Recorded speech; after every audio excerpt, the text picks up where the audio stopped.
கோவை மாநகர காவல்துறையில் ஆயுதப்படை சார்பாக கோவை மாநகர காவல்துறையில் உள்ள காவலர்கள் மற்றும் காவல் குடும்பங்களினர் பொருளாதார மேலாண்மை மற்றும் வீடு கட்டுவதற்கான நிலம் வாங்குவது இதுபோன்ற அவருடைய தேவைகளை பூர்த்தி செய்வதற்கு ஆலோசனை வழங்கும் விதமாக இன்று இந்த கண்காட்சி ஏற்பாடு செய்யப்பட்டுள்ளது.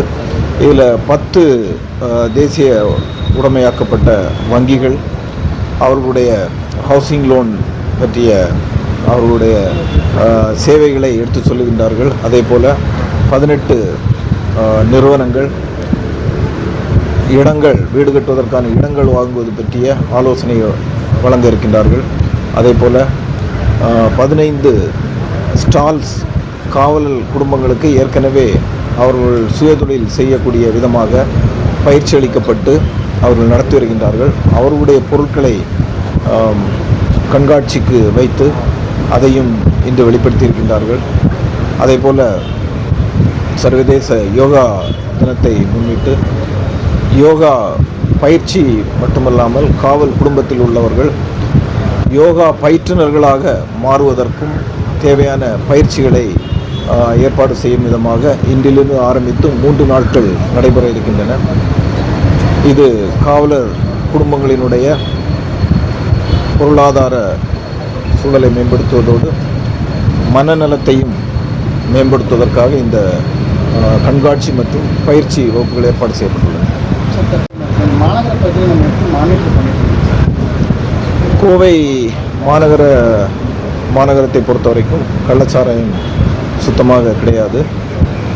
இருந்தாலும் கண்காணிப்பு மாநகரை சுற்றியுள்ள சோதனை சாவடிகளில் வேறு வெளியிலிருந்து வந்துவிடாமல் இருப்பதற்காக தொடர்ந்து சோதனை செய்யப்படுகின்றது.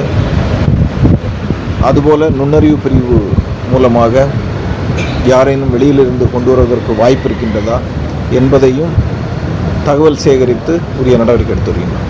அதுபோல் 2 வீலரில் சில இளைஞர்கள் குரூப் அண்டோட ரேஸ் கோர்ஸில் வீலிங் பண்ணிவிட்டு இரவு நேரங்களில் பண்ணுறாங்க. அதுக்கு உண்டான நடவடிக்கை இப்போ நம்முடைய கோவை மாநகர சாலைகளை பொறுத்தவரையும் எல்லா சாலைகள்லேயும் கண்காணிப்பு கேமராக்கள் இருக்கின்றன. இது மாதிரியான போக்குவரத்து விதிமீறல்களை பண்ணக்கூடிய இளைஞர்களாக இருந்தாலும் சரி, யாராக இருந்தாலும் சரி, அவர்களுடைய செயல்கள் பதிவு செய்யப்பட்டு ஆட்டோமேட்டிக்காகவே அவங்களுக்கு செலான் போயிட்டுருக்குது. இப்போ இன்றைக்கி நம்ம இன்னொரு வழிமுறையை கொண்டு வர்றோம். அதாவது ஒரு முறை இது மாதிரியான போக்குவரத்து விதிமீறல்களை செய்து மீண்டும் செய்யக்கூடிய அவர்களை மட்டும் தனியாக அந்த வாகன எண்களை மட்டும் தனியாக எடுத்து அவருடைய அந்த வாகனங்கள் மீதும் ஓட்டியவர்கள் மீதும் அதிகபட்சமான நடவடிக்கை எடுப்பதற்கு திட்டமிட்டு அந்த புள்ளி விவரங்கள் சேகரித்து வருகின்றோம்.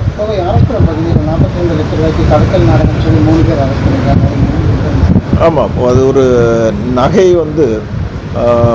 செய்ய கொடுத்தது மாற்று குறைவாக இருந்துவிட்டது அப்படிங்கிறதுக்காக நகை செஞ்சவரையும் அதை வாங்கி கொடுத்த நபரையும் கடத்திட்டு போய் சிவகங்கையில் ஒரு